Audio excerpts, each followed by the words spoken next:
Let me introduce you to एक best end हाई standards computer प्रशिक्षण Equinix IT संस्थान है। मौलाना आजाद कॉलेज के सामने सिटी टॉवर, एसबीआई एटीएम के नीचे, औरंगाबाद। हम कंप्यूटर ग्राफिक डिजाइनिंग, नेटवर्किंग, सुरक्षा, फोटोशॉप, वेब डिजाइनिंग और अन्य पर बुनियादी सॉफ्टवेयर्स जैसे सभी बेसिक्स फंडामेंटल्स ट्रेनिंग बुनियादी पाठ्यक्रमों की पेशकश करते हैं। केवल 999 रुपए की अवधि में 1 महीने है। हम समर्पित विशेषज्ञों के साथ कॉरपोरेट प्रशिक्षण की उच्च गुणवत्ता, हाई स्टैंडर्ड्स ट्रेनिंग देते हैं। स्पेशल फैसिलिटीज, लड़कियों के लिए विशेष समय, कोई सह शिक्षा, 10 साल अनुभवी शिक्षकों, इंटरनेशनल सर्टिफिकेशन, वैश्विक प्रमाणन के लिए अंतरराष्ट्रीय मानक प्रशिक्षण। एक और महत्वपूर्ण नौकरी प्रदूषण है। कृपया कॉल कराई 98 9237 93 या 88 018 490।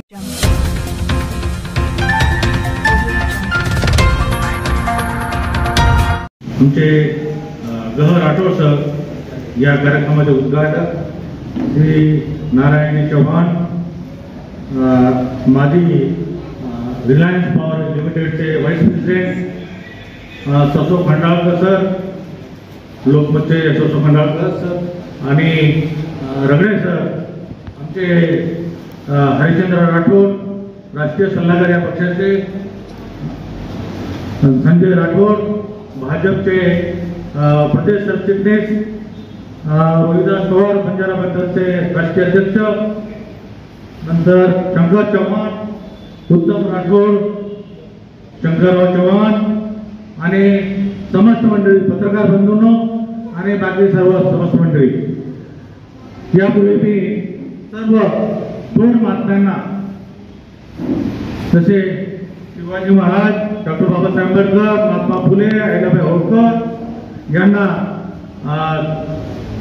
वंदन करून, अभिवादन करून मी यापुढे जे काही पक्षाची रूपरेषा आहे किंवा या मेळाव्यानिमित्त आपल्याला काय इथे आपण आपल्याला सांगायचं किंवा विचार मांडायचे त्याबाबत विचार मांडणार आहे। बऱ्याच मंडळींनी, आमच्या प्रमुख पाहुणे आणि वक्त्यांनी जे काही इथं मांडलं तर बरेचसे विषय कव्हर झालेले, तरी पण अध्यक्ष या नात्याने आपल्याला सांगणं आवश्यक आहे असं मला वाटतं।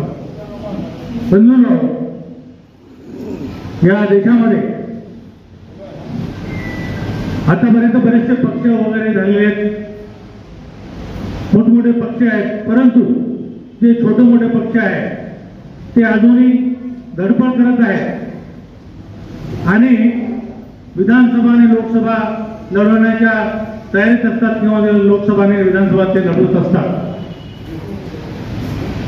तर सर्व या मेळाव्याचा उद्देश आहे की सकल गौर बंजारा समाज व जय सेवालाल बहुजन विकास पार्टी यांच्या संयुक्त विद्यमाने आपण हा कार्यक्रम घेतलेला आहे।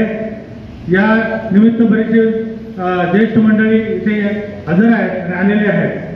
तर या मेळाव्यानिमित्त आपण पहिली मागणी जी या पक्षाच्या वतीनं किंवा सकल गौर बंजारा समाजाच्या वतीनं आपण मागणार आहोत की या समाजाला, बंजारा समाजाला आदिवासी एसटी प्रवर्गामध्ये समाविष्ट करून घेणे, यानंतर ओबीसी मध्ये जातनिहाय जनगणना करणे, याबाबत महाराष्ट्र गव्हर्नमेंट आणि केंद्र सरकारने योग्य ती तरतूद करून लवकरात लवकर जातीनिहाय जनगणना करणे।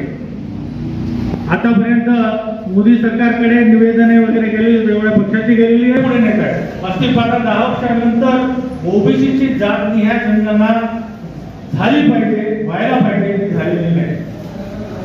यासाठी की ज्याच्यामध्ये प्लॅनिंग मध्ये जे काही आपल्याला काय फायनान्शियल करता येते, तरतूद करता येते, जातनिहाय जनगणना झाल्याशिवाय ओबीसी समाज हा आपण म्हणतो की 70% ओबीसी समाज आहे, पण याच्यामध्ये जर तुम्ही जातनिहाय जनगणनाच केली नाही तर 70%, 75%, 80% हे ओबीसी हे तुम्हाला समजणार नाही।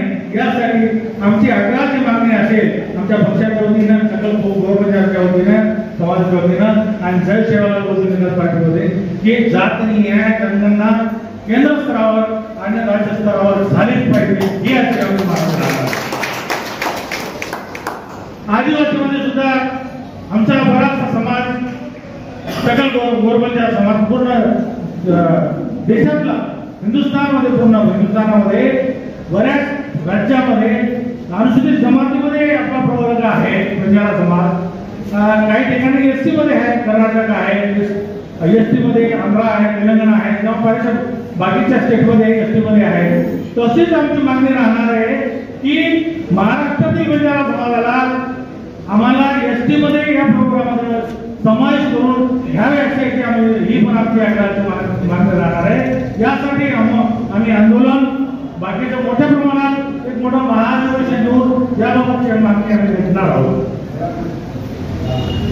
तर यामध्ये असे सगळे बरेच मागणी आहेत. त्याच्यामध्ये महाराष्ट्र लोकसेवा आयोगाकडून बेरोजगाराचा प्रश्न आहे, महागाईचा आहे, नंतर शेतकऱ्याचा प्रश्न आहे. महाराष्ट्र लोकसेवा आयोगाकडून आपण पाहतोय की दरवेळेस महाराष्ट्र लोकसेवा आयोगाकडून परीक्षा डिक्लेअर करता परीक्षा होत नाही, किंवा झाल्या तरी ज्या परीक्षा त्या बँकर्सच्या परीक्षा बँकेच्या IBPS वगैरे ज्या परीक्षा आहेत, जी संस्था आहे ती कंपनी घेते, त्या कंपनीकडून आणि महाराष्ट्र लोकसेवा आयोगाकडून एकाच वेळेस परीक्षा घेतल्या जातात एकाच दिवशी. तर त्यासाठी सुद्धा आम्ही आमच्या पक्षाच्या माझ्या पक्षाच्या वतीने मी मागे निवेदन दिलं होतं की एकाच दिवशी 2-2 परीक्षा कशा घेतात, हे बेरोजगारांच्या एक प्रकारे थट्टा केला जाते यांच्याकडून. तर महाराष्ट्र मागच्या वेळेस आम्ही जे थोडासा लढा दिला आणि त्यांना सांगितलं, बेरोजगारांनी सुद्धा आवाज उठवला सगळ्यांनी. पुण्यासारख्या ठिकाणी बेरोजगारांचे आंदोलन झालं आणि मग MPSCची परीक्षा पुढे ढकलण्यात आली. नंतर मग IBPSची परीक्षा झाली. तो अजूनही परीक्षा ती डिक्लेअर झालेली कोणत्या दिवशी होणार आहे. क्लास 1, क्लास 2, क्लास 3, क्लास 4 ज्या परीक्षा आहे, आमच्या पक्षाच्या माध्यमातून सगळ्या गोष्टींच्या माध्यमातून आमची मागणी अशी राहणार आहे की यामध्ये